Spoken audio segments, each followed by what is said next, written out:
Hey Elyse, look, I'll keep this video as short as possible because I think I said everything I had to say last night. But it's the same story every day. It's Groundhog Day, and it's just a nightmare. At least Groundhog Day had a cute animal in it. I mean, this one does have squirrels and rabbits, but I'm not a successful news reporter. I'm not as funny as Bill Murray. I don't have as much charisma or charm as even the asshole across the street. I'm in pain. The pain is in the same place every single day. It goes from my cervical spine, right, which is where the spine connects with the skull, all the way down to the tailbone. It hurts in different places. From that, here, the right of my torso. The shoulder hurts. Both sides, right beneath the scar.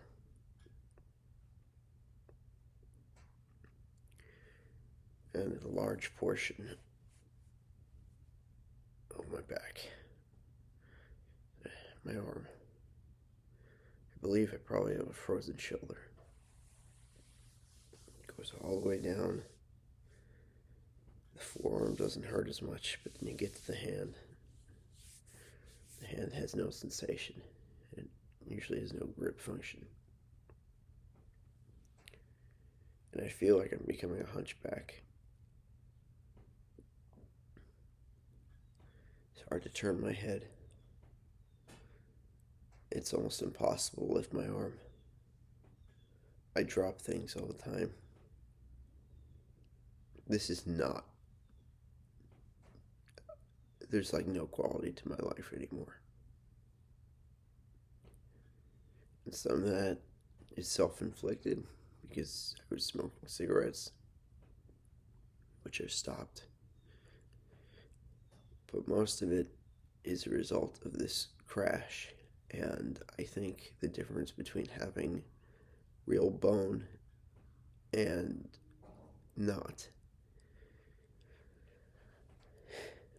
because the point at which I stopped functioning really was when I had this shoulder replacement. And that's when they took out the plate and the pins they had initially put in after surgery. When they put in a metal prosthesis. And there are several thoughts and people I think about every single day. One of the people that I think about is Bob Dole, who I think had a more extreme version of what I have. He had a dead arm. He was shot through the shoulder in World War II. And his arm never functioned properly again. World War II was almost 100 years ago. There have been a lot of advances in medical technology since then, and in pain relief, and in restoration of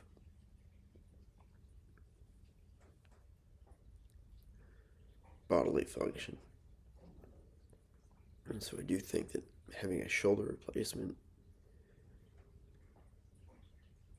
it's very serious, but I'm not sure that he had a shoulder replacement. I don't know what specifically happened to him. But I know that I've seen video of him smiling, and I know that he was able to function for decades as a senator. And I know that he exercised frequently. And I think that's one of the keys here, is that I have to get back to exercising regularly.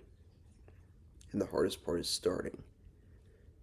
And for me, unfortunately, the other hard part is convincing Craig Levinson to pay $75 a month so that I can get a membership to the gym. He won't spend money on anything. Now, I'm not going to talk about how that's a cultural aspect of a certain demographic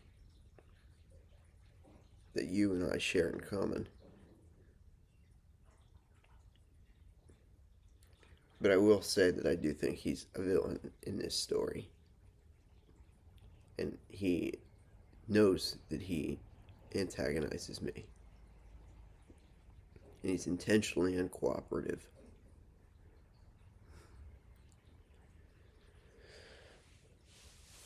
And I don't know if his position will change. But if he doesn't step up, I'm fucked. I'm like really fucked. Because this is not a life. This is day after day of the same pain and torture with very little progress. The progress that is happening is the result of physical therapy and occupational therapy. And I do think that this is an extremely powerful story about how broken our medical care system is and how broken America is. Because if you have money, you get the health care you need. Because the other person I think about is Steve Scalise, the guy who got shot on a baseball field in like 2018 during that Republican-Democrat congressional baseball match.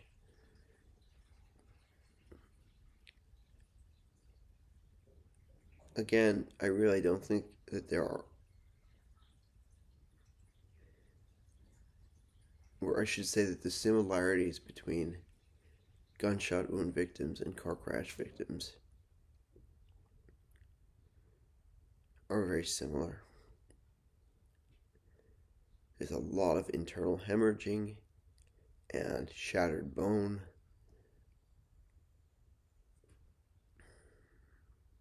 Neurological damage, muscular damage. But what's really important is the spine. Now, for whatever reason, in all my medical records, and this is why it's been so important to get my medical records from California, and why it's so frustrating that I can't get them, and why this needs to change in terms of laws. I understand the importance of privacy, but there has to be a way for me to get my medical records. And I'm talking everything from medical reports to internal notes to MRI scans to X-ray scans to CAT scans, which are usually given to people on discs and aren't available online in any capacity. Those images are important, especially if you're tracking chronic illness and chronic pain. There needs to be better laws and regulations. I think that I can provide powerful testimony in front of Congress, and that it would earn bipartisan support, and that it would help veterans. It would help anyone who's been through some sort of life-altering traumatic injury. And ultimately, I think it can pave the way to a better healthcare system than the ACA. I mean, basically, all I have to do is tell Republicans that the ACA sucks and Obama failed, even if I don't necessarily feel that way. And with Democrats, it's like preaching in the choir, because everybody wants universal health care. I think everybody wants universal health care. I think there's so many things that we agree on as human beings and as Americans that we just don't talk about, because there's a lot of anger, and then there's a lot of righteous anger. And people feel empowered by anger. There's a lot. It feels emboldening and empowering to feel righteous anger. And I think that it can be a tool. It can motivate you, certainly more than sadness can. Because it gives you energy. And maybe there's a difference between men and women. I don't know. Although I think women now, I think women are fed up. And I certainly don't blame them. I'm with them, actually. They're fed up that they've lost control over their bodies with the overturning of Roe versus Wade. They're fed up with an administration that treats them like puppets. They're fed up with husbands who claim to preach religion, Christianity, and then beat them behind closed doors.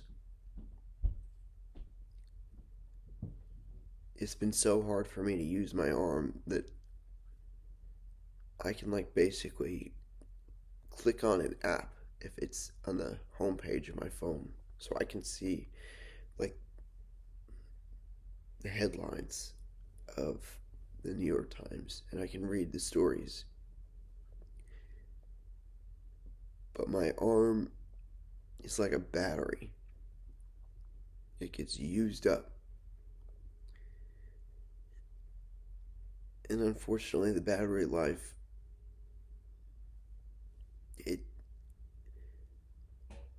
it's like 30 minutes max. Even with strong painkillers. And so I can't type, I can't work. All I can do is talk.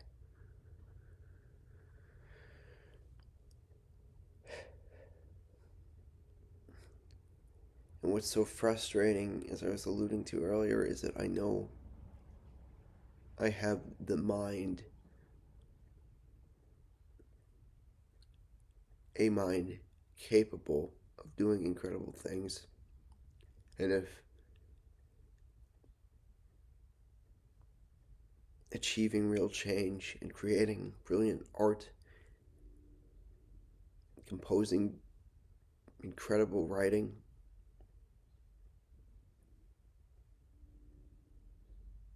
I think it's a combination of having those skills and having something to say and having a real heart that resonates with other people regardless of their political affiliation. Regardless of gender. Because I empathize with people.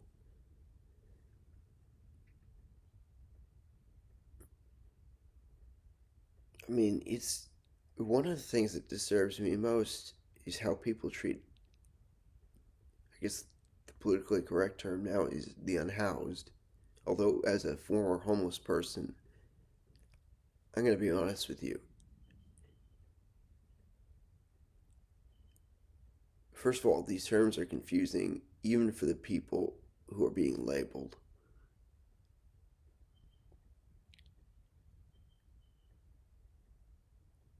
And I don't mean you, I just mean you generally. You're not fixing the problem. You're calling shit crap. Or you're calling crap poop. And that's not a comment on what I think homeless people are or unhoused people are. Because what I think they are are people. And I'm disturbed that their humanity is forgotten. I feel like my humanity is being ignored. And I will tell you this, my life matters just as much as anyone else's. That's been the big wake-up call for me, and I'm not 100% sure how it happened. I think it was one of the silver linings of living with Sachiko.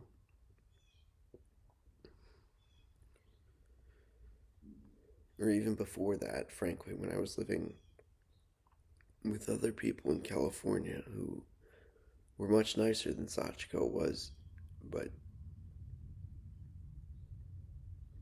it's like they intentionally turned a blind eye to what they were seeing every single day.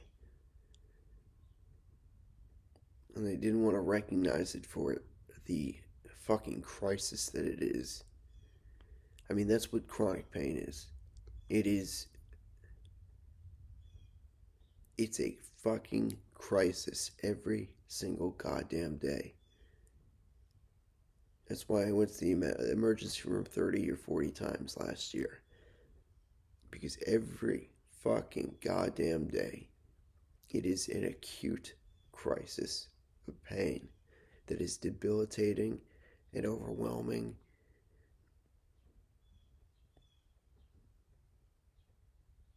It causes tremendous dysfunction, distraction.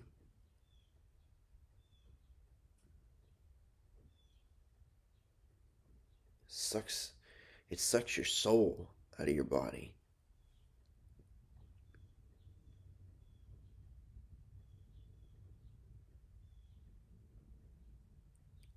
I need to tell my story. That's what I'm getting to. And I can only do so much online. And I could flood the zone with these clips. But I think people are going to start to tune the internet out now. I think there are a lot of changes that are going to start happening, if they haven't already, because I do think that the world is going to end up in a better place. And I think, unfortunately, if it takes until the Trump administration ends, we're going to elect somebody. I don't know who it's going to be, who may hide behind a center-left mask, but who really, like Biden, but who really embodies a lot of far-left policies.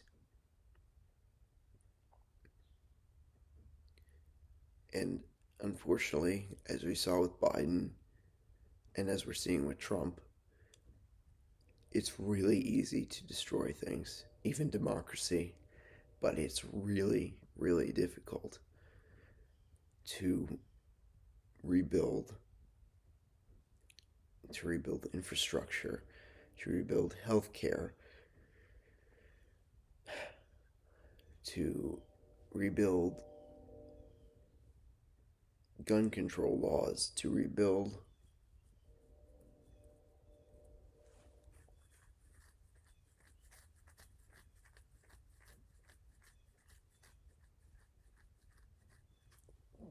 budget, to address our national debt, to foreign affairs. I'm even pulling out of something like Afghanistan. It's going to be ugly. I mean, 9 people died. But sometimes you have to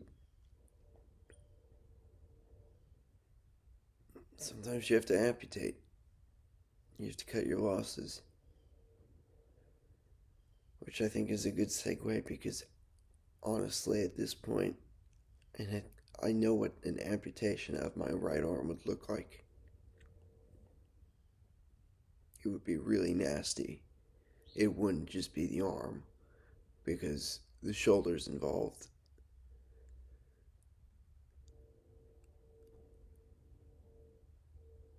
So it would be, they would basically, I mean, the good news is, because it's the right side of my body, I guess I don't have to worry about the heart.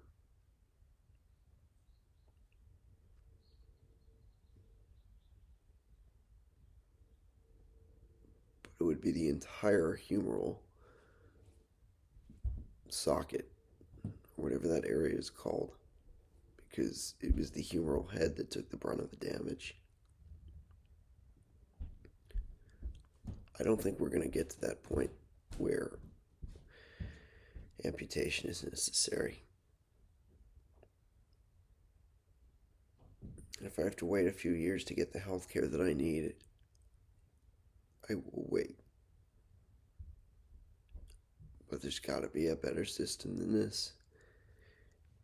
And I know that there are quicker ways to address my pain and dysfunction. And I know that my story could benefit a lot of people, because it could expedite care. It could illustrate how the ACA is not built for chronic pain, how the ACA is not truly health care. It's kind of like just this, almost like this subsidy for healthcare companies. I got a blank check for healthcare companies that says, hey, if you can pretend to insure people and pretend to take care of their problems, and maybe in a few instances where you don't have to spend that much money, like if somebody needs to see their PCP but they're basically healthy, if you cover that, we'll write you this blank check. We'll give you money every year. They do that to Blue Cross Blue Shield or Anthem or any of these big insurance providers.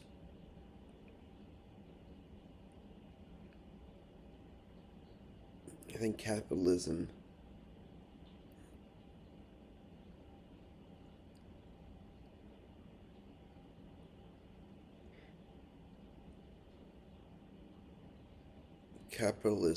is a necessary evil. But I think it only becomes truly evil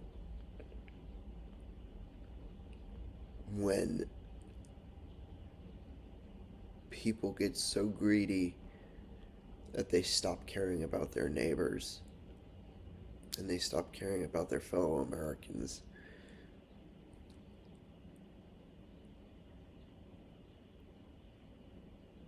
And it only takes a few really selfish, money-obsessed individuals to say, I am willing to cut funding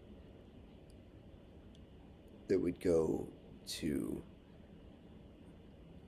single mothers, that would go to immigrants, that would go to USAID, right? For vulnerable people around the world. If it means that I can make an extra 10 or 20 or 30 or $100 million a year.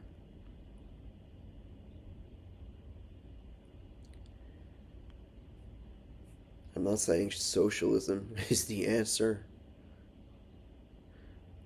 but I'm saying we do need to figure out a way to decrease the wealth gap in this country and restore it to a point where people who are gifted and who work hard are rewarded, but they pay more in taxes, so that people who are working just as hard but maybe aren't as skilled or aren't as lucky to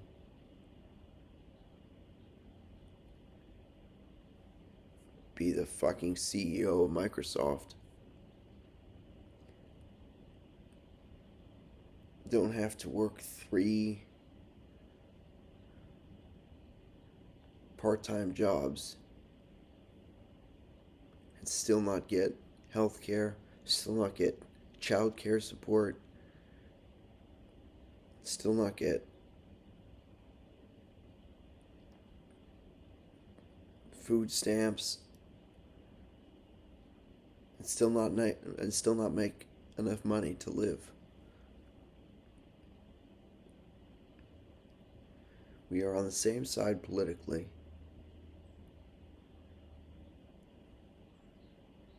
We have my mom in common. We have her blood in us, you and I. We're family. I care about you. I'm happy for you. It sounds like your life is in a good place. And there's nothing to be ashamed about. I mean, congratulations on your marriage. I don't remember if I even wrote you a letter. Probably because I can't fucking write half the time. I certainly can't in this state. One thing I haven't been really clear about in my videos is whether I am on painkillers or not.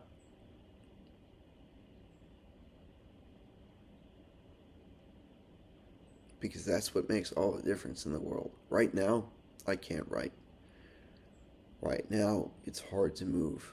Right now, stairs are my enemy. The time of day changes that slightly. It's all these little factors. When I go to physical and occupational therapy, I come back feeling refreshed. When I go to occupational therapy, in the immediate term, honestly, I'm exhausted. I go straight to sleep. And then the following day, I'm just in incredible pain. But the day after that, I think I probably have wider range of motion and more sensation. What I'm getting to is, and I'm sorry, I didn't realize this was a 30-minute message.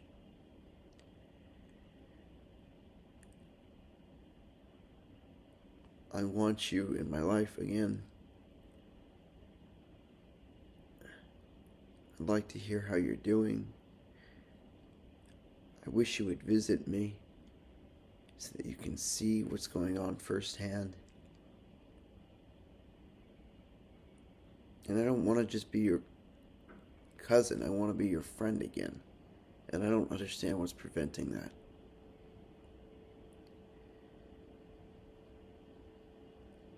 And I'm not going to insult him, but I don't understand why your brother, of all people, who is a physical therapist, with whom I had an hour-long conversation in which I felt heard, and where we were basically completing one another's sentences in terms of the ACA, and our thoughts on the ACA, in terms of our thoughts on how, like I was saying, gunshot wound victims and car crash victims really aren't that different because they suffer the same level of trauma. And society fails to recognize gun control as a real issue or vehicular control as a real issue. They just give a license to fucking anyone. I mean, sometimes even with the disabled placard that I have, I wonder if I should be driving. But that's both the beauty and the ugliest aspect of America, right? That we have so much freedom to the point where it's easy to take away other people's freedoms.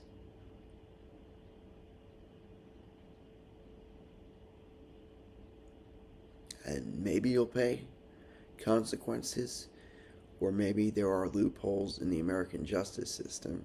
And what comes to mind is Kyle Rittenhouse, that will cause so much trauma and so much injustice that it becomes a national tragedy. And frankly, I think what happened to me is a national tragedy. Although I don't want to see myself as a victim, I want people to recognize what I've been through, and I want to show people who have been through similar circumstances that they can overcome it and that they can heal. You have the storytelling abilities and 2 functioning hands. I have the story, the footage, the voice. I also have an outline of how structurally this will play out. And that's why I keep insisting the time is running out. Like, Act 1 should be done by now. Right now, it's April 22nd at 8:54 a.m. and I've got to start working out at the gym. I thought by now I would have my rotator cuff surgery, which I'm convinced is necessary. Or that at least I would be on the painkillers that I need to be on. But it's just this circle jerk of... I thought we took a huge step forward the other week when I finally got an MRI here, which, I'd already had 2 of those shoulder MRIs in California. But here, I guess they used the wrong MRI. There are at least 2 different types of MRIs. And one can't see past the muscle. See past the metal. And so they couldn't see the muscle.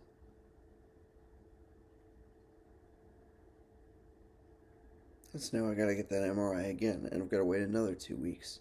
I'm gonna have to probably go from the physiatrist to the pain specialist for medication if surgery isn't necessary. And God knows how long that'll take.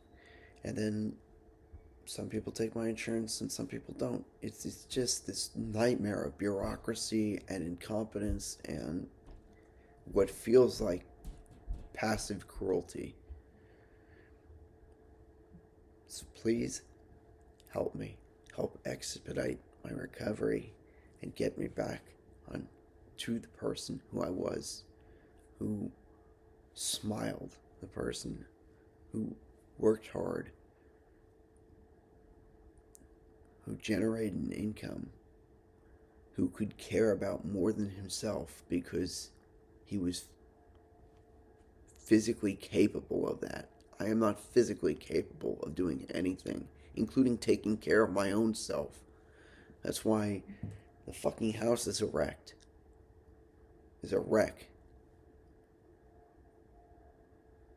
It's not a wreck. It's limp most of the time, and that's way too much information. But I think that's also why I can't stop thinking about my fucking dick, because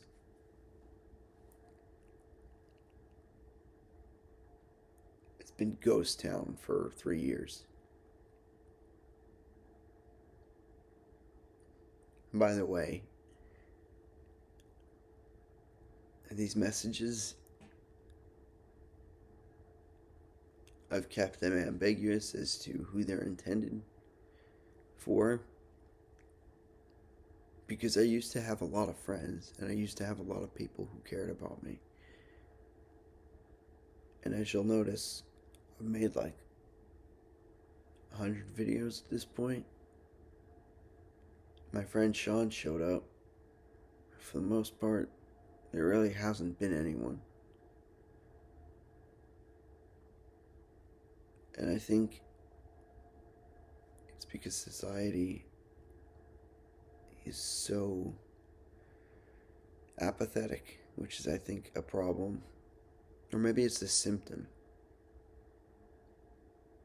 of being overwhelmed by the Trump administration, of so many socio-political issues.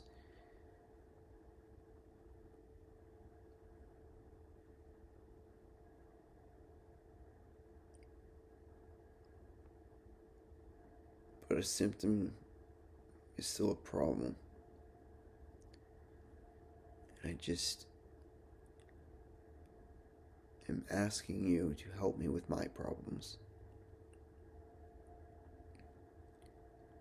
which are and I'll be very clear here, managing bureaucracy, telling my story, getting the health care that I need, getting it in an expedited fashion. If I'm on some sort of medication, I need it consistently. If I'm getting injections, I need them regularly. And then I want to tell this story because I don't want anyone to ever have to suffer like this. Or at least I want to reduce the number of people who are suffering like this. And then, yeah, I do intend to run for Congress. Because I think all the skills that I mentioned that I have are perfectly suited for somebody who gets shit done on behalf of the state of New Jersey and hopefully New Jersey 05, my district, and on behalf of the United States of America. Anyway, if nothing else, just know that I loved you. I realize that my behavior may have been inappropriate. I'm sorry for the things that I've done wrong. I hope you can forgive me. And I know you're a busy person who's ambitious in her own right.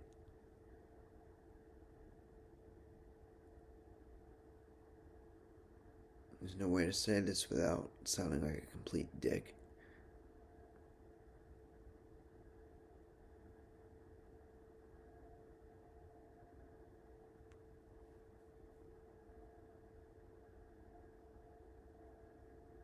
But I think we both know how you got hooked up with NBC. Or I should say, who hooked you up with NBC. And I don't say that to be mean. I say that because I know that was something that changed your life. And now I am asking you to literally change my life. If not out of the decency of your heart, which I know you have a huge heart,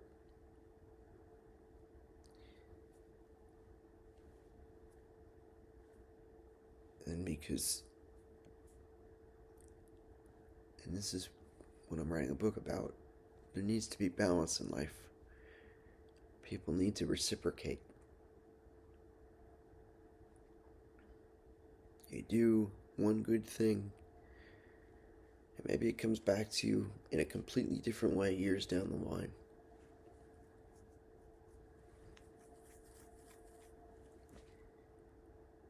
And yeah, you were there for my mom. I'll never forget that you visited my mom. That was the last real conversation that she had with another human being before her body completely failed her and her mind completely failed her. And I think it's important you know that too, because you loved her as much as I did. And she was never really the same after late January 2021. You got to her just in time. Please get to me just in time. And the time is now. I'm begging you. I'm sorry for all that I've done wrong. I'm grateful for your presence in my life and everything that you have contributed to me and who I am and the journey I've had on this planet. I'm not going anywhere. But that opportunity will pass soon.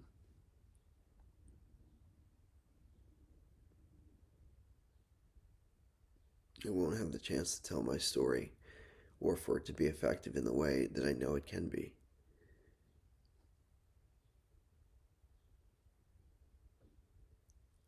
And just as much as I needed that Bruce Springsteen concert the other night, I need this New York City Marathon in 2026.